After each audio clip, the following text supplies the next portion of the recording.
The Apollo 11 mission to the moon is arguably the greatest achievement by mankind, right up there with sliced bread. And while the comparisons aren't in the same galaxy, it's pretty damn hard to make a really good rom-com nowadays. The formula is almost never quite right, the mission often misguided, and those steering the ship out of their depth. And that makes the exuberant, wildly enjoyable Fly Me to the Moon all the more exceptional for making our hearts race both with the rush of new love and the thrill of history-making accomplishment. Did I mention that Fly Me to the Moon is fronted by two gorgeous celebs, Scarlett Johansson and Channing Tatum, in what feels like a classic star-driven Hollywood movie? Tatum has always been funny and graced with movie star good looks, but it's not often that he gets to be this poised, cool, and charming. Johansson is light on her feet in a role that calls for her to be a bit shady, persuasive, pushy, vulnerable, and the kind of person who lights up any room. Penned by Rose Gilroy, the daughter of screenwriter Dan Gilroy, and directed by Greg Berlanti, Fly Me to the Moon stars Johansson as Kelly Jones, a Manhattan ad exec in the Mad Men era of the 1960s. But this lady has the boys club beat. She can convince anyone to buy anything and can charm the pants off of whoever she wants to. Those kinds of skills attract the attention of bullying, but still somehow likable, credit to star Woody Harrelson, Mo Burkus, who recruits/blackmails Kelly into changing the public's opinion of NASA. See, the world is in the middle of the space race and the Russians are winning. This is deemed unacceptable by the President of the United States. But with the Vietnam War raging, the American people are more focused on domestic matters than lunar ones. This puts her at instant conflict with NASA launch director Cole Davis, played by Tatum. A straight-laced dude whose sole focus is the mission, he nevertheless falls head over heels with Kelly from their chance first encounter. But then he didn't know who she was. It's not until she shows up at headquarters with her assistant, played by Anna Garcia, in tow and a gleam in her eye, that he realizes what's really going on.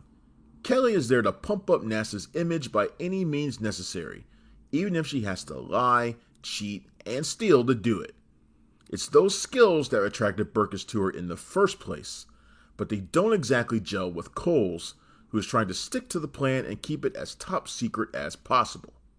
So how is that going to work when Kelly starts hiring actors to portray the real-life NASA crew, because the brilliant eggheads, played by Ray Romano, Donald Elise Watkins, and Noah Robbins, aren't exactly camera ready. She wants to parade the trio of astronauts in front of as many cameras as possible, making them celebrities and bringing them into America's homes. If nothing else, the more popular NASA gets, the easier it is to get funding from penny-pitching politicians. Cole hates all of this. Of course, sparks fly between Kelly and Cole, but Fly Me to the Moon is far from frivolous and lightweight. The film deftly considers the mood of the country and the stakes involved. While NASA is reaching for the moon, here on Earth, people are seeing their young men killed in a faraway land.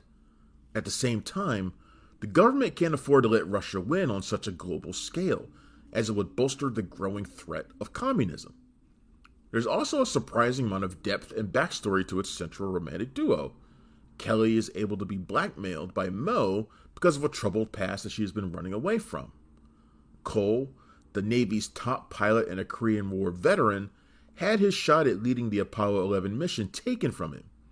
But there's also the specter of the failed Apollo 1 mission and the tragedy that Cole shoulders a lot of guilt over. In the midst of all this, you have the larger story of America's journey into the stars in the hope of building a better future. Fly Me to the Moon juggles all of these narratives with humor and considerable heart, shot in colorful tones that bring a smile to your face. Promos have pushed to the forefront a subplot about the shooting of a fake moon landing, and while this has undoubtedly excited the tinfoil hat crowd, it's thankfully not a huge part of the movie. While still entertaining due to the presence of Jim Rash as flamboyant commercials director Lance Vespertine, it doesn't hold a candle to the high-wire sprint to get the rocket completed in the sky and broadcast into literally hundreds of millions of homes. While a bit corny at times and hokey at others, like the presence of an unlucky black cat, Fly Me to the Moon is a hopeful delight that is out of this world. While largely known as the guy who created the Arrowverse, it's time that Greg Berlanti starts getting his proper due as a filmmaker of high-quality romantic comedies. With the underrated Life as We Know It under his belt, the groundbreaking Love, Simon, and now Fly Me to the Moon, Berlanti has found a way to make the most artificial of movie genres feel genuine. Mission accomplished. Sony Pictures has released Fly Me to the Moon in theaters now, with an Apple TV Plus release coming at a later date. And it gets a 4 out of 5. Thanks for checking out the show. If you like what we're laying down, please subscribe to our channel and click the bell to receive notifications for all of our latest stuff.